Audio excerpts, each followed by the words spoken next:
ధన్యవాదములండి సార్. మాది పిఠాపురం నియోజకవర్గం అండి. మీ మా నియోజకవర్గంలో ఏ పని అవ్వలేదు సార్, అన్నీ బాగా జరుగుతున్నాయండి. Thank you sir. పేరు అల్లి నూకరాజు. మాకు 20 సంవత్సరాలుగా ఆహార పథకంలోకి వెళ్ళి పని చేసుకుంటూ జీవిస్తున్నామండి. మా కుటుంబంతో సుద్ధా అందరం కలిసిమెలిసి వెళ్ళి మా గ్రామంలో ప్రతిరోజు కూడా 100 రోజులు ఉపయోగించుకున్న వ్యక్తులు అందరం ఉన్నాము.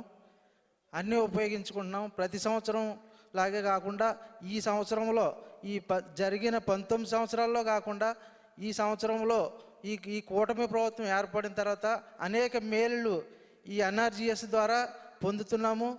గ్రామాల్లోకి పొలాల్లోకి వెళ్ళాలంటే దారులు ఉండేవి కావు సార్, దారులు ఉండేవి కాదండి. దానికి కూడా మొన్న 2024 ఆగస్టు 23న గ్రామ సభలు జరిపించుకుని అందులో చేసుకున్నటువంటి తీర్మానాలని అచ్చం నెరవేర్చేటువంటి ప్రభుత్వం ఇప్పుడు కనపడుతుంది. అవన్నీ కూడా రోడ్లు వేసుకున్నాము. ఒక బస్తా పట్టుకెళ్ళడానికి పిండి పట్టుకెళ్ళినా కూడా దారి ఉండేది కాదండి. ఆ పొలాల నుంచి వచ్చే పలసాయాన్ని తెచ్చుకున్నా కూడా మాకు దారి ఉండేది కాదు. ఈ రూపేణా ఇప్పుడు ఈ ప్రభుత్వంలో మాకు దారులు ఏర్పాటు చేసి అనేక లాభాలు చేకూర్చారు.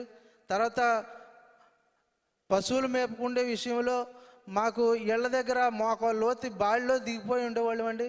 అటువంటి పరిస్థితి నుంచి గొడ్లశాలలు ఏర్పాటు చేసుకుని సక్రమంగా పాల ఉత్పత్తిని కూడా పెంచుకునేలాగా మాకు ఎంతో తోడ్పడుతున్నారు. గ్రామాల్లో నీటి తోటలు ఏర్పాటు చేస్తున్నారు. అదే రకంగా నేను ఫస్ట్ నుంచి ఆహార పథకంలోకి మా కుటుంబ సమేతంగా వెళ్ళి వ్యవసాయం ఈ పనులు చేసుకునేవాళ్ళం అండి. అదే రీతిలో నా భార్య అందరూ కలిసి పని చేసుకుంటే ఇదిలో కూడా నా భార్యని సర్పంచ్గా కూడా ఎన్నుకున్నారు. ఈ సర్పంచ్గా ఎన్నుకున్న తర్వాత ఈ కూటమి ప్రభుత్వం ఏర్పడిన తర్వాత ఈ గ్రామంలో ఉన్నటువంటి గ్రామ సభల ద్వారా కూడా ఈ సమస్యలన్నీ తీర్చుకోవడానికి మాకు కలుగుతుందండి అవకాశం. ఈ అవకాశం ఇచ్చినటువంటి పెద్దలందరికీ నా ధన్యవాదాలు తెలుపుకుంటూ సెలవు తీసుకుంటున్నాను.